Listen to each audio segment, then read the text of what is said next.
বাংলা বাজারে আজ জাম লেগে গেছে, তাই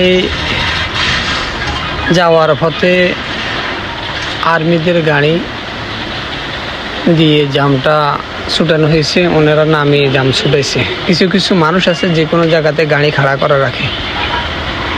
এর ফাঁকে আমাদের দোকানটা দেখুন, আমাদের দোকানে অনেকগুলো গাড়ি আছে নাম্বার করা, পুরাতন গাড়ি, সেকেন্ড গাড়ি। আপনারা যদি কিনেন কেউ আমাদের সাথে যোগাযোগ করবেন। আপনাদের ছোট বাইক লাগলে আমার সাথে যোগাযোগ করবেন, মেসেঞ্জারে অথবা নাম্বারে কল দিয়ে আপনি জেনে নিতে পারেন আপনার শখের যে বাইকটা আপনি কিনবেন।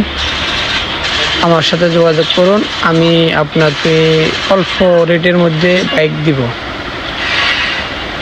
এই যে দেখুন, এই যে আর্মিরা যে নামে জামটা ছুটেতেছে, এই যে দেখুন। কি আর করবে, বর্তমানে নোয়াখালী সোনাইমুড়ি উপজেলার নদনা ইউনিয়নের বাংলা বাজারের যে রাস্তাটা, এটা অনেক সরু চিকন রাস্তা। রাস্তার পাশেই তো দোকানপাট, সব কিছু ব্যবসা বাণিজ্য, তাহলে তো যানজট হবে। কি করবো আর, রাস্তা যদি বড়